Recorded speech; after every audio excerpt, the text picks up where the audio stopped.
Good morning, and I thank everybody for tuning in to Lighthouse Recovery this morning. For our live stream message, I'm glad that you are with us, and if you are watching this later on our Facebook page or on our website, I am glad that you are having a chance to view this, and glad that you got to be a part of our recovery message for this week. It's my hopes that everybody will get a chance to watch this before we have small groups, and I want to let you know that we are still having small groups. We are having women's Celebrate Recovery small groups here at the church. If you decide to come in person, go ahead and show up. Return to the group that you went to last week if you attended a group in person last week. Make sure you maintain your social distancing as you come in, and don't linger around the entryway too much. Just kind of come in, utilize the hand sanitizer, and go to your group. That way we can help stop the spread of COVID in our community. Also, if you are a guy, we will be having our men's small groups down at the House of Hope. Same situation down there. Go back to the same group you went to last week and make your way in through there. If you are somebody who would rather not go out and about or are at home because of stay-at-home order or quarantine, we have Zoom options. There should be a slide up there on your screen now that shows my email address, which is Aaron@Lighthouse Church Fargo. Send me an email if you'd like to join our Zoom recovery group. If you are a female and you'd like to join our Zoom recovery group, send an email to Misty@Lighthouse Church Fargo, and we'll get you set up for that. Our small groups meet from 6 to 7 on Thursdays. So try to have those emails out to us no later than 6 o'clock on Thursday, so that way we can get you entered into the group and make sure that we have enough spots in each group in case we do need to split groups up. So please do that. So we're continuing down our journey through the 12 steps, and we find ourselves on step 4. And we talked a little bit about it last week. I had some people share, hoping to just kind of dispel some of the fear and some of the stigma around the 4th step. Step 4 is that we made a searching and fearless moral inventory of ourselves. It's where we start taking action in our recovery. A verse that goes with it is Lamentations 3:40, which instructs us to take an inventory of ourselves. It says, "Let us test and examine our ways. Let us turn back to the Lord. Let us lift our hearts and hands to God in heaven and say, we have sinned and rebelled." Lamentations is attributed to the prophet Jeremiah. Lamentations was written to passionately express the grief and regret of the Jewish people who were exiled to Babylon because of their sin, because they had walked away from the path of life, the path of God, and had become lost in the world. You ever felt exiled in life? I'm not talking about just social distancing or isolating at home, but withdrawn from life itself. So lost off the path, so trapped in your hurts, habits, and hang-ups, it seemed the only way of life, the only path to take, the only life possible for you to have. I'm talking about the deep internal lost sensation where we just yearn for something different, but we can't seem to find anything else out there. If that is you, I want you to know that you are not alone. I was once there too, but I have found a way home to my Creator, a way to a relationship with God that really works. So I am never alone or exiled, no matter what my physical condition may be. A redemptive relationship with God is available to all. God desires a relationship with you. He designed you to have a relationship with Him. When we turn to God and take action, He is faithful in rescuing us from whatever might be going on in our lives. Lamentations 3 goes on to express how they felt that God had discarded them. The Jewish people at this time kind of felt like God had abandoned them, like He had forgot about them. You ever felt like that? I know there's been times in my life on my recovery journey where I too felt like God was so distant, like He possibly did not even care anymore. But I learned the truth that God does not turn from us, we turn from Him. We don't just turn from him, we instantly start building walls which block us from him. Behind these walls, we get lost. And once we're lost behind these walls, we almost impulsively blame God once we realize just how lost we truly are. I don't want to insinuate that we all fall to the temptation to blame God, but I know many of us who struggle with life-controlling issues have. I have come to find it is an all too common byproduct of deep self-deception, which keeps us bound to the destructive behaviors and thought patterns. We lose ourselves deep into this self-deception. I'm going to read you an article written by Floyd Garrett. It's called Excuses Alcoholics Make. It kind of unpacks this process of how we get lost and twisted in our minds. By the time a chronic alcoholic, now I'm going to say that this article is written about alcoholics, but the process and the thinking patterns applied to pretty much all of our life-controlling issues. By the time the chronic addictive processes such as alcoholism has become frankly problematic, it has inevitably acquired a complex and sophisticated array of psychological defense mechanisms aimed at protecting its continued existence by minimizing the cognitive dissonance the addict experiences as a result of his progressive, irrational self and usually other harmful behaviors. Though he imagines himself to be free, perhaps freer than free, and though he will, because he is unable to tolerate no contradiction to his will, the addict will nevertheless be completely controlled and under the thumb of his addiction. In fact, his behavior is not determined by his own will, but by the will of the addiction that now constitutes and constructs his reality. For in addiction, the true self is suppressed or eclipsed, and a false self, the addicted self, installed in its place as a kind of Vichy regime, a puppet government, to exercise the imperatives of its Lord and Master, addiction. The addiction, that is, the addict, that is, supposes that he is making his own choices, when in fact they are being made for him by his addiction. Yet obviously, as this may be and frequently is to those around him, it is normally the most difficult thing for the addict himself to grasp and admit.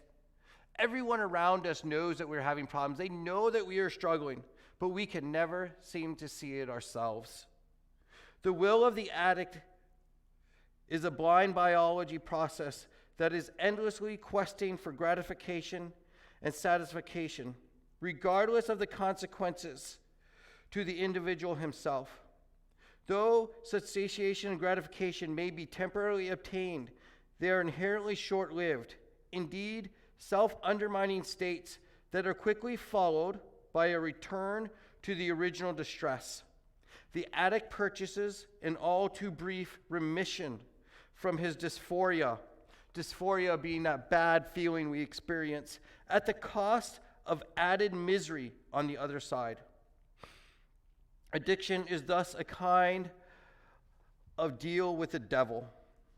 Addiction also resembles the fable perpetual motion machine that runs of itself, while the plight of the individual addict is precisely that of the unfortunate soul who holds a wolf by its ear. In such a predicament, both holding on and letting go seem equally undesirable, even clamorous, because addiction is a stereotyped and fundamental inhuman process. It produces predictable signs of symptoms that may be used to gauge the degree of its progress as it penetrates and invades the personality of the individual afflicted by it. One symptom of addictions are the custom, excuses for the addiction are made. The addict makes to himself and others the irregularities of thinking and behaviors fostered upon him, those around him, by his addiction. Some of those common stereotypes and defense mechanisms that we use, that we start to impress and force upon our own thinking, upon the thinking of others, is that people say, I think you may have a problem. And I go, problem? What problem? It's not that bad. It wasn't my fault. Or it's not the way it looks. All I want is a little relief. I'm not hurting anybody but myself. Nobody knows the troubles I've seen. I have it worse than anybody else in the world. If you had things as bad as I did, you would use too. I've got to be me.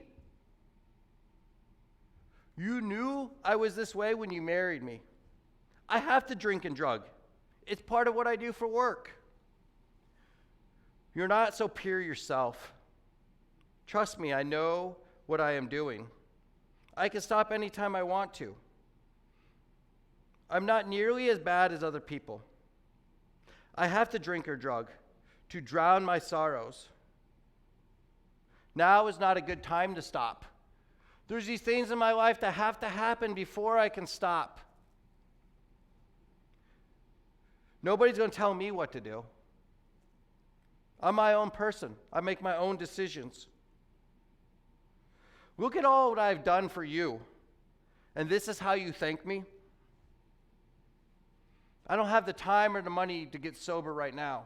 I'll do it later. And one of the big lies we tell ourselves in our self-deception is that I can handle it myself.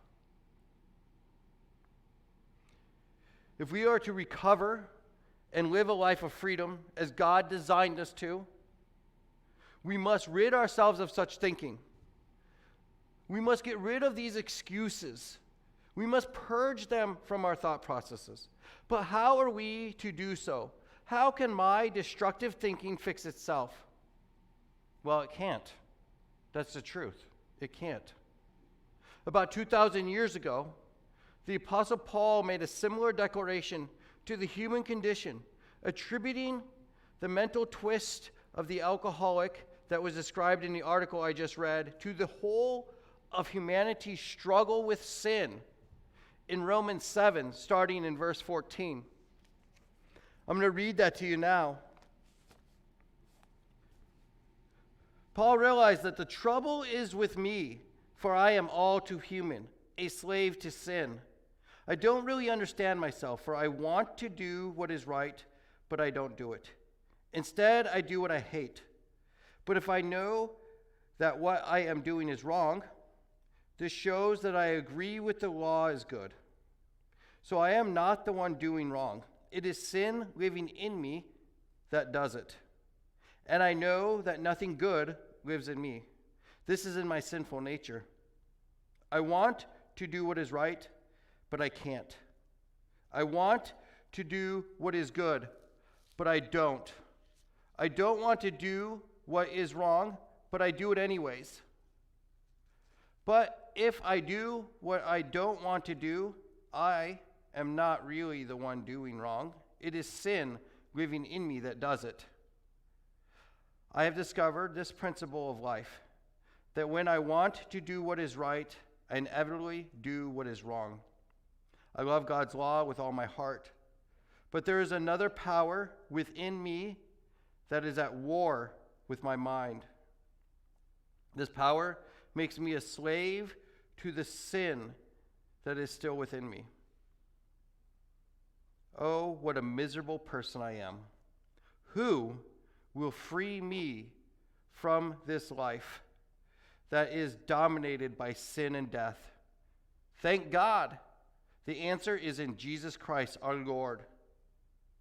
So you see how it is? In my mind, I really want to obey God's law. But because of my sinful nature, I am a slave to sin. I sometimes hear this verse read by members of recovery, using it as an excuse or a justification for not repenting and turning from their ways. Saying, it's not me who continues to do wrong, it's the sin in me, so it's not my fault. The problem is God gives us a solution. And Paul states it right there. Paul reveals that the answer is in Jesus Christ our Lord. And when we accept that answer, we take action. One of those actions being step 4, where we start the healing process by tearing down the walls we have built around our hearts, by examining the bricks it was constructed with. The action steps 4 through 9, is how we open ourselves up to the healing power of God. When we open ourselves to God, He steps in and offers us a solution. He does the work. We get ourselves out of the way. I have a demonstration I want to show you and kind of how this process works within our lives.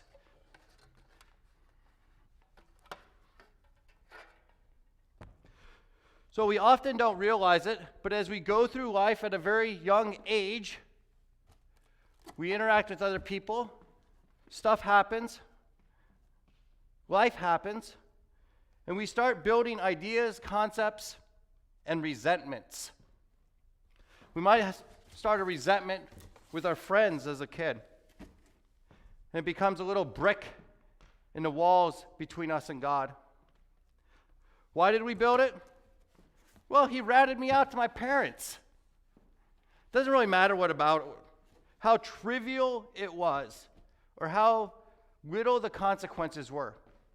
He betrayed my trust. He said he would never tell, but he did. What happens is I no longer trust anyone. I lose my ability to trust my peers, and I become skeptical of adults. I start to live in this, and I want to make sure that I am not hurt again. So I isolate. I remove myself from society. I no longer interact with my peers. Truth be told, I start to stunt my development in society and how a typical child would learn how to interact with people as an adult stops. I don't know where to turn, but I know that I want comfort. I want to feel like I belong. I want companionship. And I learn about drugs. They become my new companion, my best friend who will never betray me. This is one process that starts with a resentment. Another resentment we may build at a young age, though we don't realize it, is a resentment against our parents. It may be that though you didn't think anything of it, it was normal, you grew up thinking it was normal, that the resentment had started because your parents used drugs. Their focus in life was the drugs, not you as a child.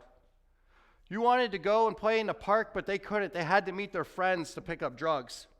You start to have this idea that drugs are more important than me. And it damages your self-esteem. Your self-worth starts to dwindle. And you seek attention, but you've made that promise to yourself that I won't be like my parents. I won't do drugs. I won't drink like them. So you seek something else to find your self-worth, to feel okay. And you start seeking your self-worth in relationships. Pretty soon, you have a stream of destructive relationships. Every one you try to use to fill you, but it's just not enough. It never makes you whole. One of those relationships that you think, this is going to be the one, it's going to work. But it's with a person who's doing the same thing in their life. They're seeking to be made whole, to be fulfilled in a relationship. You start to develop a resentment against your significant other. Why? Your significant other is no longer having that hole in their soul that you yourself are trying to fill, filled by you.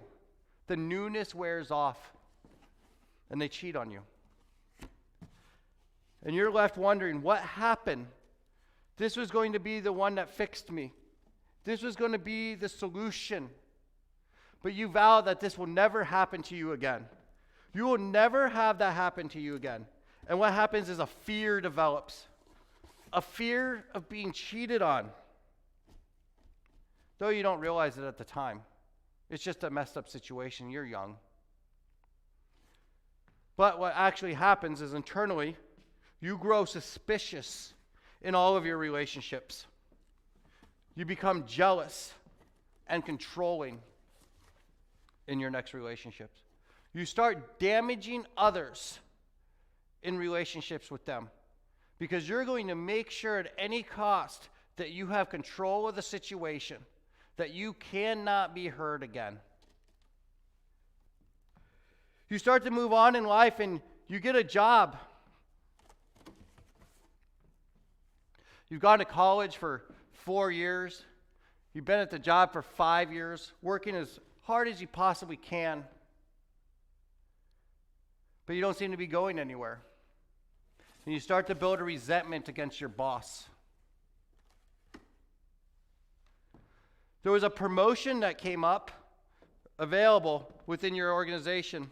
You put in for it, but you didn't get it. You were passed up on it. All of your hard work for nothing.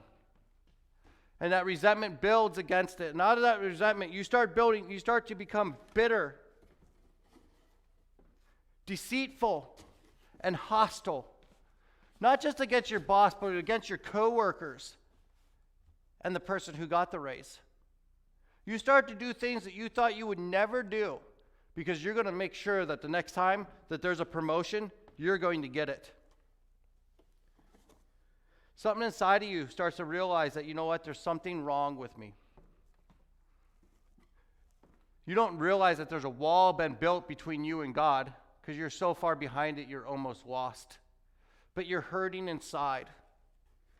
So you decide, you know what, maybe I'll go to church. Maybe I'll try out that God thing that people talk about. And you go there with all of your wreckage, all of your carnage.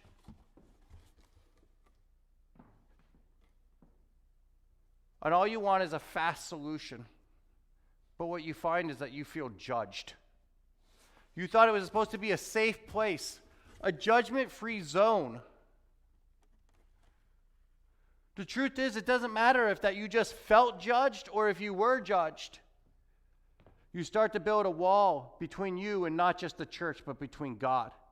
And pretty soon, you're lost behind these bricks, behind these walls. No longer is the sunlight of the Spirit shining into your soul. You've lost your way.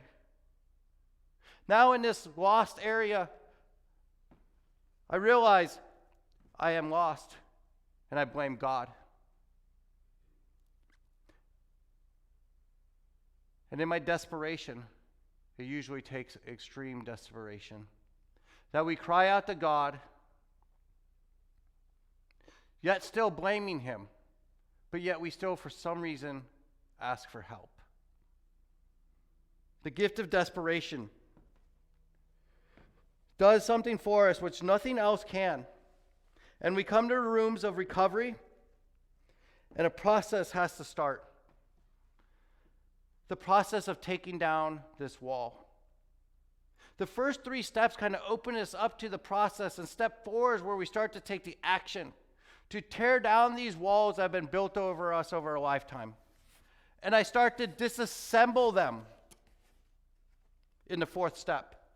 As I had built these bricks through a lifetime, I had never given them a name. I had no understanding of where they came from. What part of self was hurting them? And where was I to blame? The truth is I probably showed up at that church with already a chip on my shoulder. I wasn't there to see what I could bring. I was only there to see what I could take. So we start to disassemble these walls. And we start to break down the barriers between us and God. But we don't just leave the bricks around for us to trip on and to be stumbling blocks for the rest of our lives. But we open them up We start to explore ourselves, and the healing process begins. This is where step 5 comes in. We don't do it alone, though. We do it in community. We do it together with accountability partners, a sponsor, a pastor, or a close friend, as they help us unpack these things in our lives. I'm going to ask Lisa to come up here, and she's going to help me tear down these walls and start to open them up so that the healing process can begin, and the bricks that I have built the wall of my life, around my life from God, start to crumble and fall flat on the ground. And I open them up one by one, taking the time, maybe for the first time in my life, to be open and honest with somebody else.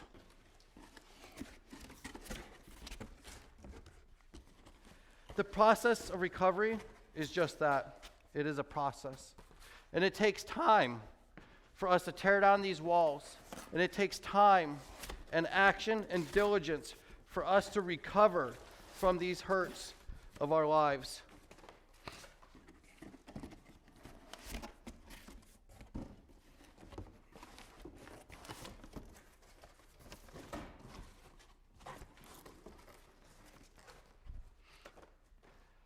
And as the boxes come down,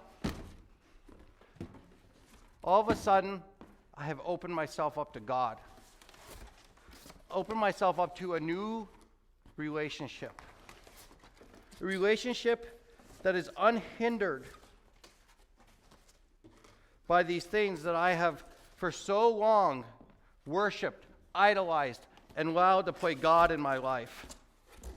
Though we did not realize it, oftentimes these building blocks are the basis of all of our decisions in life. We make our decisions based upon things that have happened to us, not based upon God's plan for us. And when we start doing that, our problems continue to pile up on us. But as we start to tear down these walls and allow the healing process to continue on, all of a sudden, we are just left with smashed bricks that become the road, the pathway, the archway through which we pass, free people, truly free, to walk with our Creator. And as we walk over these smashed up bricks, we don't have to pretend that they don't exist. We don't have to pretend that they never happen. We actually get to use them. They become almost like cards in a toolbox that we get to write a new story on about how I found my self-worth in that I am a child of the Most High God who loves and cares about me, that who has the power to make me whole, that where there was resentment, I found the antidote of love. And each one of these situations in my life that I unpack become tools that God uses to use me to help others. They become assets on my journey to spread the hope and the love of my Lord and Savior to others by showing them the way out, by showing them the path that I have found, so that they may truly embrace the freedom that I have found in recovery. I thank you for joining us today at Lighthouse Recovery, and I hope that you can join us for small groups on Thursday night.